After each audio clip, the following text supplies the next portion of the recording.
Thank you, Shemi. Shalom. Should we take a moment of silence? Is that the correct way to start this? Let's see how long they could be quiet. Not a New York Jewish audience. Not the right kind of test. So usually the best thing that I can hear from audience that they saying, what I want now is to go home and to shut up, or to shut the fuck up. So maybe this is what we need to do now, or do you insist to talk? Let's do a little Q&A. Let's get some answers. You need to make some noise before you can have silence, right? Okay. That's the only way to do it. But first of all, I have to ask you, like I did before in the former times when I was here, to be patient with my English, with my low-budget English. Especially now, because I'm a few days after finishing shooting of a new film, and my mind is like Daisa. Okay. Cereal. I'll try. Oatmeal, yeah. So let's start from the beginning, maybe. What inspired the story? Where did this story come from for you? Well, I really don't remember the main thing, if there was such a thing, but I can tell you that the script was written in 2007. It means something like 14 years before shooting. So if someone thinks that this film is a kind of direct reflection to the Israeli reality, or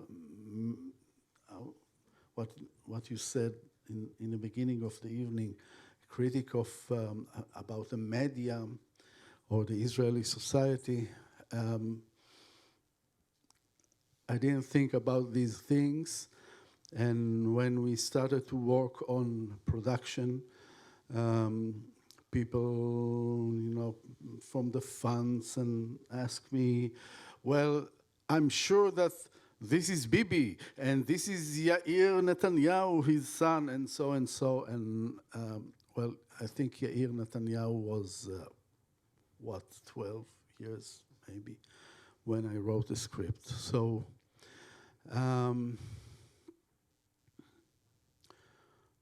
one of the things that inspired, in a way, I don't know if this is the word for it, was Levana Finkelstein, the one that Sarah, she's Sarah. The actress who plays Sarah. Sarah and Lily. And the mother. In 2006, I made Aviva My Love, and this was the first time that we met, Levana and myself. She played in this film the role of the mother of Aviva. By the way, Aviva My Love is now showing in Habima as a theater play. Theater. Yes, a huge success. I like it. Yeah, I like it too, because it's a lot of money. And the moments that she sat there and waited for the next take or the next shot or the next scene, and she was so modest and quiet and peaceful and concentrated on a film and on the character that she played. I looked at her and I said, well, this is Sarah. And then I knew that I'm going to write this script, but I think I'm going to write it and leave it for a long time, because she was very young then, and Sarah had to be, an old lady. So I waited for her. This is one of the reasons why I put this story aside, and The other reasons were I was too busy in other things. And the main reason I must say, was the, how to say, the political background of the story. Well, I decided to write the background of the story with the elections and all this political shit, excuse me, because for me it was like, in script writing you call it ironic background. Ironic background, because the main thing or the main theme of the film, this is what I thought when I wrote it, was your duty to yourself to choose. And to choose in Hebrew is livchor, bchirot, election, choosing. To choose the language that are you going to speak. That you're going to speak. It means the way you're going to live your life, and the way or what you're going to do with your life. And I think that this is the main question concerning the process or the story of the main character, Avihu, and other characters in the film. But then I looked at it in this background, and I thought it's totally far-fetched. No one will believe it. And it doesn't make me afraid when, things are far-fetched in the first draft when I'm writing a script, because I think that stories, and especially cinematic stories, deals with the things that can't happen, but the film make them believable and happen. I think that the things that the main thing that the cinema, the films, are obligated to is not to reflect the reality as it is, but as it's supposed to be, or as it, oh my God, could be. In a way to expand the limits or the borders of the reality. So, but I knew that I have to work a lot in order to make this background, political background, real or convincing. And it was one of the reasons that I decided to left it. I didn't know at that time that the reality itself is going to be far-fetched. You needed Israel to catch up a few years, and then it made it very, very realistic suddenly. I want to ask you. You say that this is also a personal film for you. What for you there hits as most personal? I said it? You said it. I wrote it down. Okay. So, do you want the long answer or the short one? There's a reception upstairs, and I want to get to their questions. So, the short one. Short. It's no, not personal at all. But it's all a part of you. Of course. I mean, look, characters in films and stories, especially in films, are not persons. I mean, when we look at film and we think that this is a real person there. It is not a real person. It is an idea that pretends to be a person. Now, most of the work of directing and, the clothes and the makeup and shooting, and especially what the actors doing is working on the pretending, but the character, the DNA of the character is an idea that, you want to tell something about this idea. Loneliness, for example, which is an idea of so many characters in so many films, I think. And Avihu, who is the main character here, I think that maybe one of the ideas, or the main idea, is the way that he's running away from dealing with the main problems that he has to deal with. Maybe because he's still stuck in the first words that persons are saying in the beginning of life: Abba, Ima, mother, father. He's still there. And he's running from the things that he has to do for his family, for himself.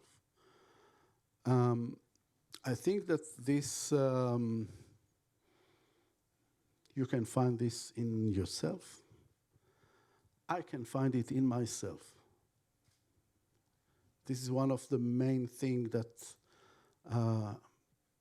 I'm sorry to say, control my life. And maybe this is why this film is personal. Okay? But if you're trying to find things that, are part of my biography or something like this, maybe you'll find some. I don't know if to dive into this. There's classic themes there of father and son, and that comes up also a lot within it, and it feels almost biblical in some ways. Bible stories. The character of the prime minister, the former prime minister, he's also looks like a biblical character, and I'm curious to those themes that exist in the film.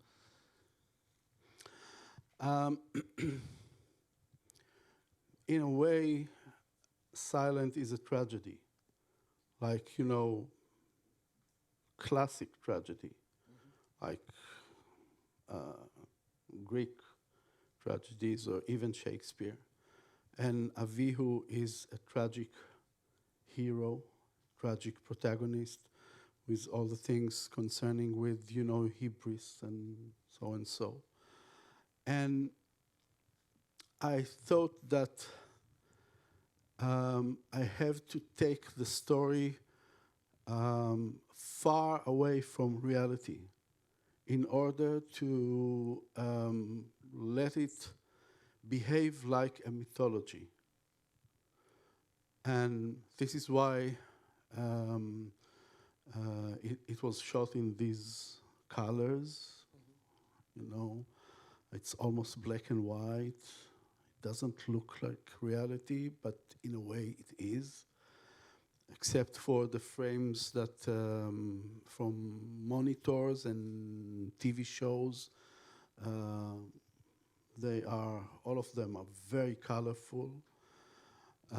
So it's not real in a way, and all the characters are with beards, and that looks like, I thought, part of mythology, a new one. In a way, to tell a story that it is part of time and place, but in the same time, out of time and place. I think that's accomplished and amazing to accomplish it in a place like Israel, which is so specific again. I want to give a chance. I have a lot more to ask, but I want to give a chance for our audience to ask any questions and see if anybody has anything they'd like to explore. I'll let you think for a moment and ask another question. The silence at the end. Tell us about I'm curious about the production behind it. How to create that moment and and direct the actors through those intents. How long does it go? Well, I had to invent, in a way, a way of working, of directing character that doesn't speak. It's not only the silence in the end. It's also Sarah herself. Because usually actors, they have the dialogues. And the dialogues create the main Skeleton? the main points that they know, to start with the first point and go to. And here we had to invent something,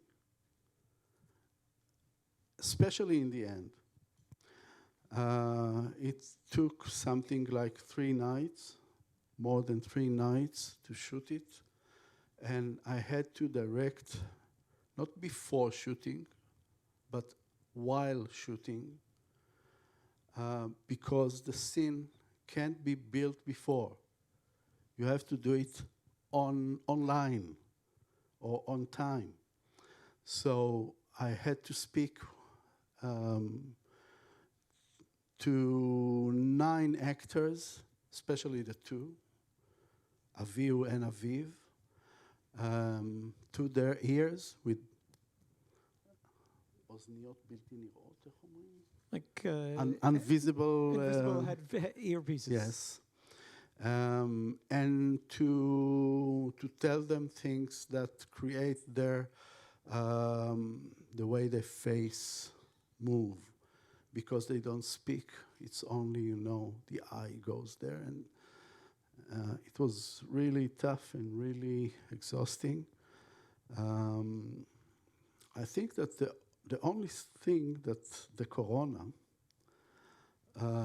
good thing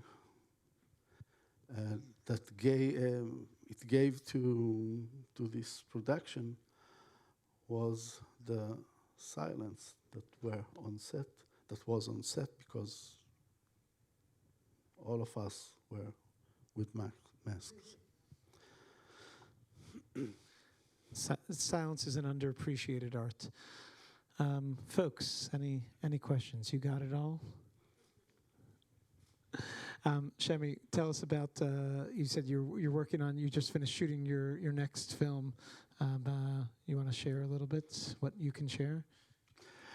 The name of the film is Chemda, which is one of the biblical words that can't be translated. In English, we call it, for now, bliss. But it's very, it's not so good translated. It's in a way a love story that was written especially to Sasson Gabay and Asi Levi. Both of them were together in the same frame in my former film, Aviva, My Love, and I miss them. It's a very special story. It was shot in the Galil Elyon in the north of Israel, place that usually you don't see films or stories that taking place there. And we're only in the beginning of editing. Thank you. Sasson will be with us for the film Karaoke later this week, where he also does a fabulous job. Shemi, I want to thank you so much. Thank you. I appreciate that you don't ask questions. Thank you. They heard the silence. Folks, you could choose to speak or to be silent upstairs in the lobby for a small reception. Thank you so much for being here. Spread the word and join us all week. Have a good night.